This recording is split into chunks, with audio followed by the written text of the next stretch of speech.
10 points qui montrent que vous avez de la classe et qui vous rendent inoubliable. Bonjour, bonjour mesdames, je m'appelle Catherine. Comme vous le savez déjà, pour certaines d'entre vous, je vous aide à devenir plus rayonnante, plus confiante, plus charismatique.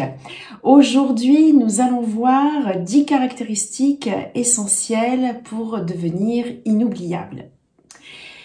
La première des caractéristiques, c'est votre communication. Une femme classe est encore plus soucieuse des mots qu'elle prononce que des vêtements qu'elle porte. Votre communication doit être impeccable et fera la différence entre une femme classe et une femme qui ne l'est pas.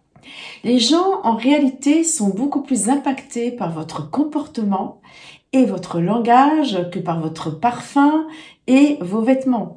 Non pas que ces deux derniers points ne soient pas importants, mais ils ne sont pas du tout au même niveau dans la séduction. Et quand je parle de communication ici, je veux vraiment toucher un sens beaucoup plus profond. Travaillez votre communication et surtout la manière dont vous communiquez.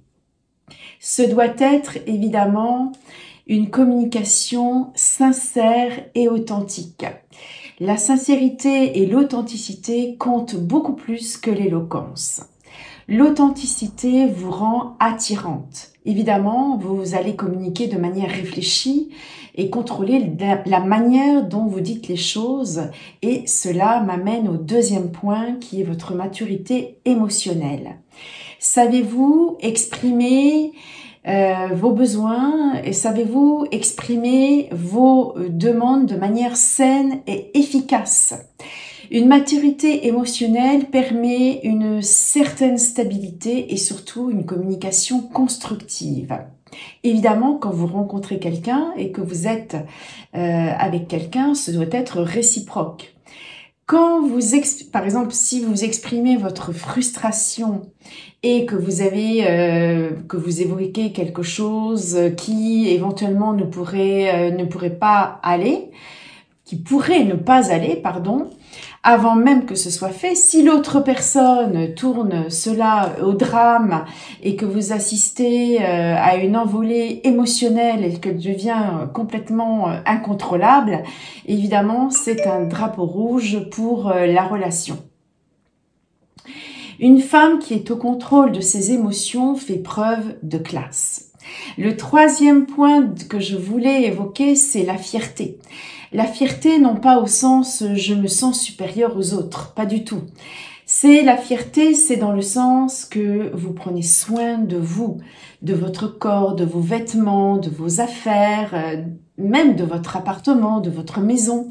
Par exemple, quand vous recevez une amie ou un ami à déjeuner ou à dîner, eh bien vous faites en sorte que votre espace soit accueillant, que les autres se sentent bien chez vous. Une femme classe fait attention à son intérieur d'habitation et parce qu'en général, chaque chose qu'elle fait est bien faite. Le quatrième point, la résilience. La vie, comme vous le savez, et on le sait tous malheureusement, est faite d'obstacles. Eh bien, gardez la tête froide et une attitude positive autant que faire se peut. Une femme classe navigue généralement entre la grâce et le calme. Tout au moins, s'efforce de naviguer entre la grâce et le calme. Beaucoup de personnes sous pression se croient le droit de se mettre à hurler, à blâmer toutes les personnes autour d'elles, etc. ou certaines personnes. Mais être classe, c'est d'abord étudier la question, prendre éventuellement ses responsabilités ou sa part de responsabilité et voir ce qui n'a pas fonctionné et comment surtout régler le problème. Le cinquième point, c'est le respect.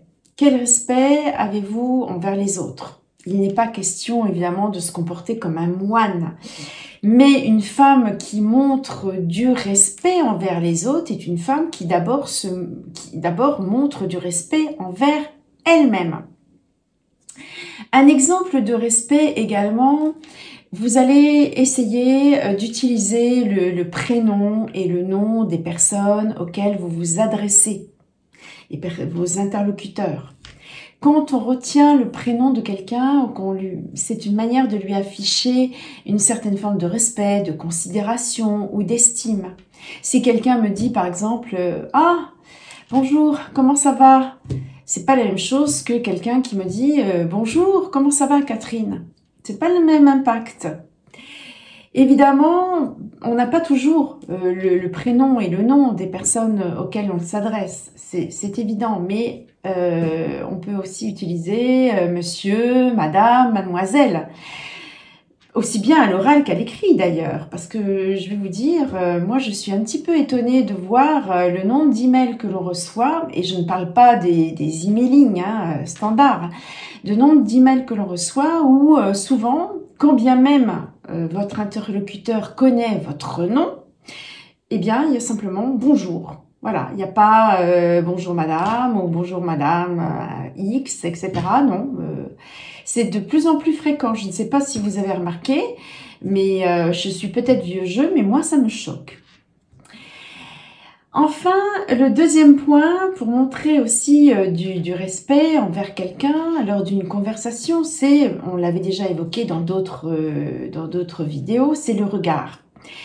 Évidemment, un autre point, moi, qui me choque, c'est quand vous parlez à quelqu'un, le nombre de personnes qui regardent ou qui jettent un œil à son portable en même temps, ou qui regardent autour, qu'est-ce qui se passe autour, etc. Voilà, si vous commencez à regarder votre interlocuteur dans les yeux, sans que ce soit insistant, c'est une preuve de considération. Dans un groupe, dans une soirée ou une réunion, essayez de considérer individuellement les personnes à qui vous vous adressez. Utilisez le regard, le nom, et chaque personne est donc considérée individuellement, à part entière. Nous ne sommes pas que des maillons d'une chaîne. Il arrive un moment où on a envie aussi de reconnaissance, d'estime. Et si vous utilisez ce principe d'utiliser le nom de la personne et de la regarder, eh bien, inconsciemment, cela fera grandir votre charisme. Si vous êtes amené à parler en public, à faire une présentation, essayez de regarder chaque personne qui vous écoute, tout au moins un maximum de personnes. Tout dépend évidemment du nombre de personnes qui vous écoutent. Tout dépend s'il s'agit d'une réunion en public ou d'une réunion professionnelle ou autre, peu importe. Entraînez-vous à le faire, à regarder vos interlocuteurs, les personnes qui sont dans le public. Entraînez-vous à le faire sans pour autant que ça vous coupe dans le fil de votre présentation, dans le fil de votre pensée. Vous n'êtes pas un robot, mais essayez de regarder un petit peu là, un petit peu en face, un petit peu à droite, à gauche, etc. Fixez votre regard, ne serait-ce que 2-3 secondes dans le regard de plusieurs personnes. Juste suffisamment pour qu'elles se disent « Ah, elle me regarde ». Et je vous assure que l'impact est énorme. Le 6e point, c'est la modestie. La modestie, non pas dans le sens de passer inaperçu ou de s'habiller de manière à ne pas attirer les regards.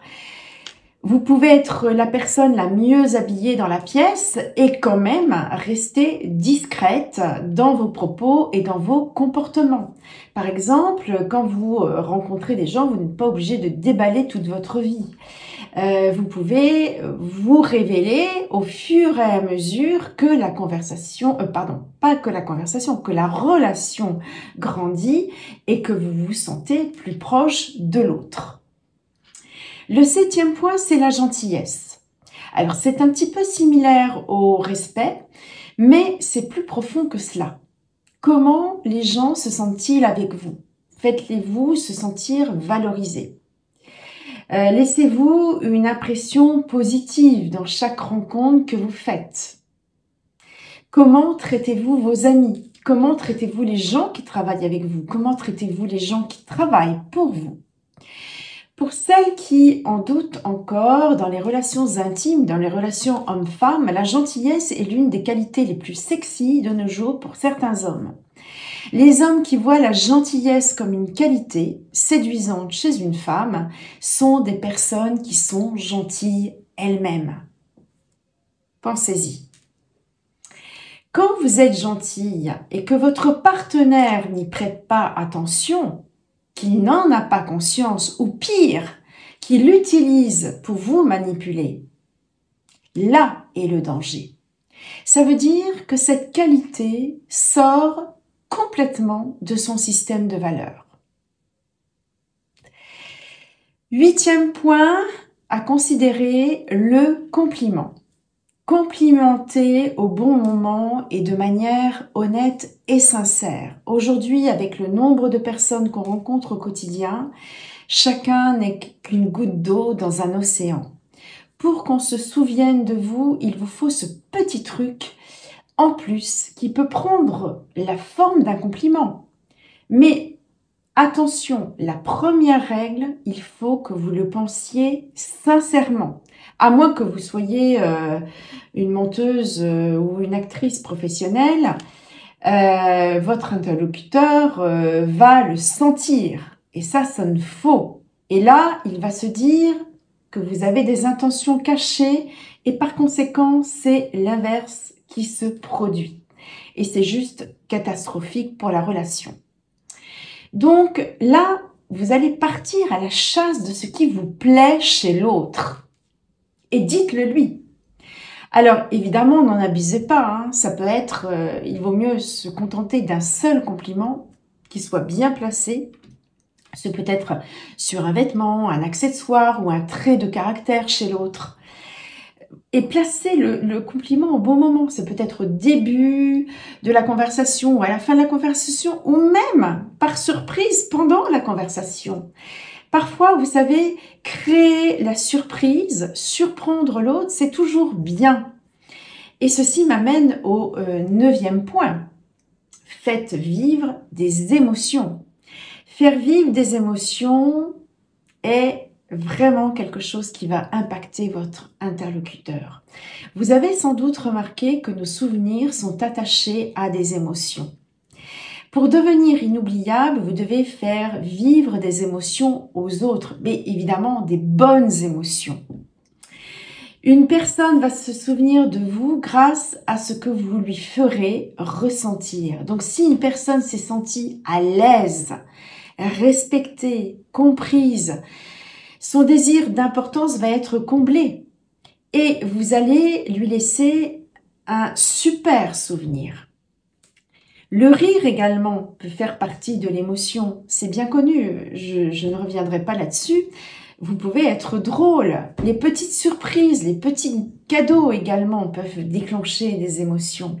Mais tout cela doit rester naturel et intégré, c'est-à-dire vous devez être authentique et intègre. Ce n'est pas de la manipulation, hein. C'est à réaliser pour le bien-être de toutes les personnes que vous allez rencontrer, mais aussi pour votre bien-être à vous.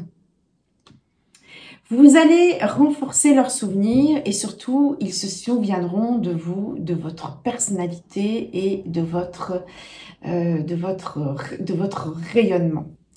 Ils se souviendront de vous grâce à cette vibration d'amour et de joie élevée que vous allez rayonner. En réalité, c'est cette vibration qui nous aide à évoluer et à avancer. C'est cette vibration qui nous aide à nous sentir plus vivants. Le 2e point, c'est l'indépendance.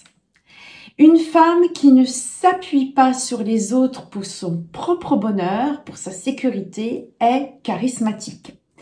Elle a ses propres buts, ses propres ambitions.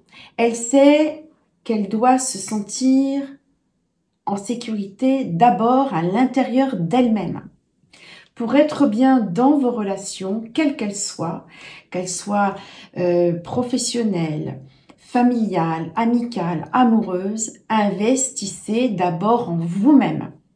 En résumé, se sentir classe, ce n'est pas se sentir supérieur aux autres personnes. Se sentir classe, c'est cultiver une énergie magnétique que les autres peuvent trouver irrésistible. Voilà, j'espère que cette vidéo vous a plu. Merci en tout cas de m'avoir écouté. Merci de liker et de vous abonner. Et je vous dis à très vite pour d'autres vidéos. Portez-vous bien.